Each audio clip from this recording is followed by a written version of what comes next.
بسم الله الرحمن الرحيم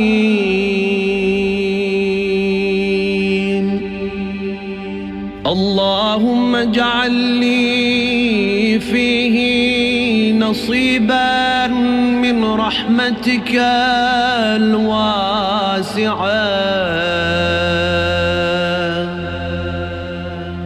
واهدني فيه لبراهينك الساطعة وخذ بناصيتي إلى مرضاتك الجامعة بمحبتك يا أمل المشتاقين.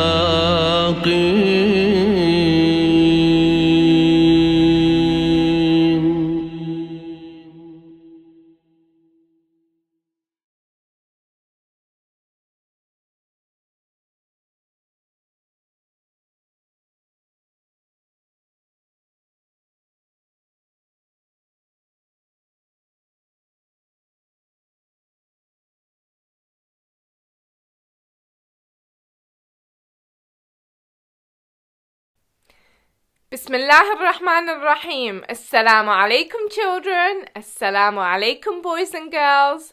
Inshallah, you have been enjoying these stories from the Holy Quran. I am sure you have.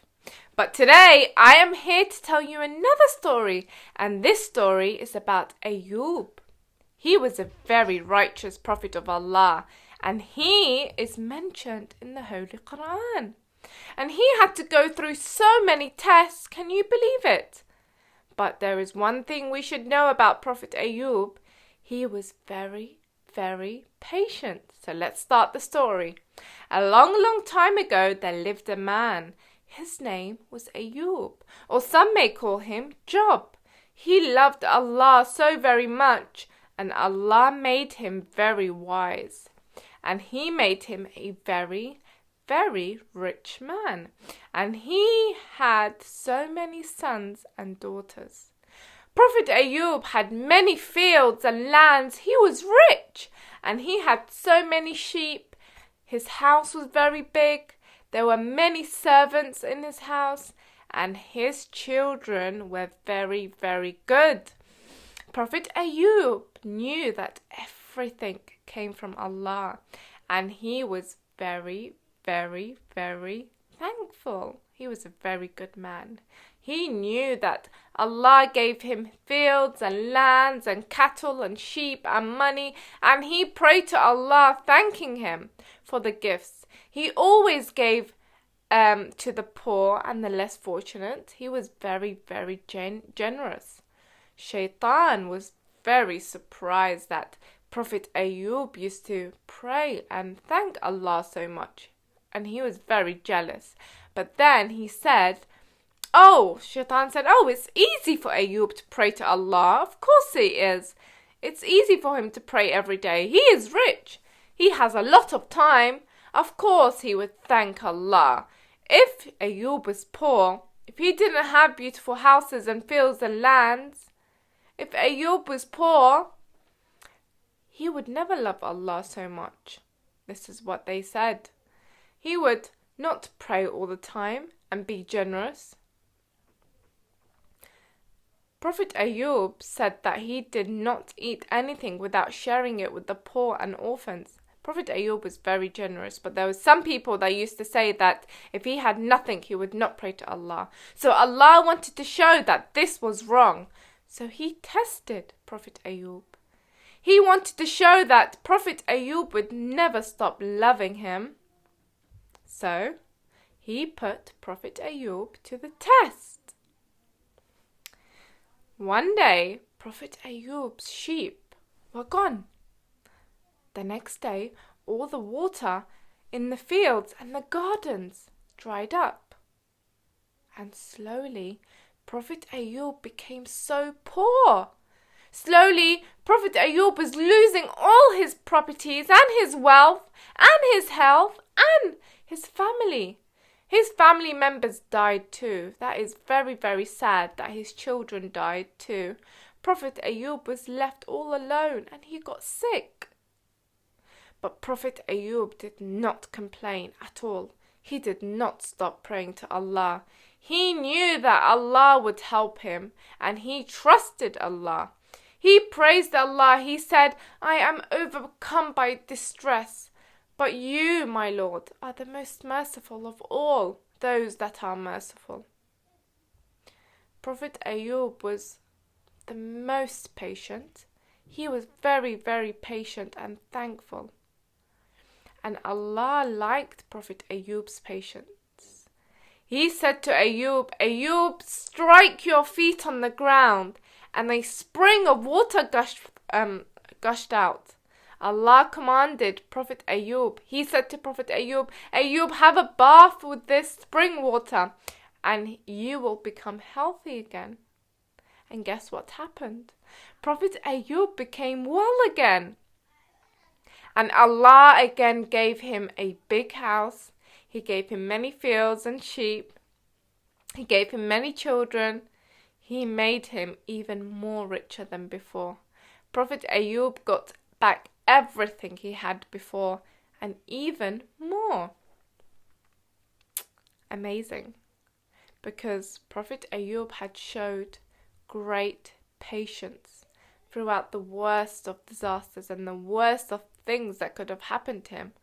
Allah not only rewarded him with great bounty in the hereafter, but He also gave him double the amount in this world. How amazing is that? Prophet Ayub lived until a very, very old age and he saw 4 generations. He became so rich and it was said that it was rained upon him with locusts of gold. So what do we learn from this story, my children? You see, Allah loves those who are patient. Even if we have a lot or if we have nothing at all, we should always, always, always be thankful and patient. It doesn't matter what you have because we always have Allah and that's the most important thing. And you are always, always lucky. You watching now, you are always lucky. I want you to look around you. Look around you now. Look around your house. See how many things you have. Look at how many things Allah has given to you. You are very, very lucky to have all these blessings. You are a very lucky boy and girl. And Allah has given it to you. Because you know, children, there are some people in the world who have nothing at all. So we have to be thankful and we have to be patient. If we are patient, then Allah will give us more. So for today, instead of questions, I want you to do one thing. I want you to write down on a piece of paper 5 things that you are thankful for. 5 things that Allah has given you. And I want you to sit there and thank Allah for these things. It could be your family, it could be your parents, it could be something at your home. You think about it and you write it down, okay? 5 things. And then you can discuss this story of Prophet Ayub with your family. Okay, discuss this story with your mother and father. What did you learn from Prophet Ayub's story? Now, like we said, Prophet Ayub had everything and he lost everything. Even his children died. And that's very, very sad. But Prophet Ayub believed and he trusted in Allah. Sometimes something sad may happen in our life, but then we must trust Allah because Allah knows best. Okay, Prophet Ayub lost everything, his house and his money and his children, but he was patient and he thanked Allah. And guess what? Allah gave him more. And guess what? Allah granted him much more. And this is something we must always remember, okay? So, like I said, to end off today's video, I want you to get a pen and paper and write 5 things that you are thankful for. Look around your house and I'm sure you'll find many, many things, okay? So this is the story of Prophet Ayub, the patient one, the one who lost everything and was still patient and thankful, and Allah granted him back his health and his wealth. And this is a beautiful story that is mentioned in the Holy Quran. So if you once again want to open the Holy Quran, you will find this story. Thank you so much for watching today's video. I hope you enjoyed this story of Prophet Ayub. And if someone asks you, what is the story of Prophet Ayub? Then you will know exactly what happened to Prophet Ayub and his story. And you could say, Prophet Ayub is the patient one, the one who lost everything and still believed in Allah. So, inshallah, I'll be back tomorrow with another story for you all. So join me again tomorrow, okay? Wassalamu alaikum wa rahmatullahi wa barakatuh.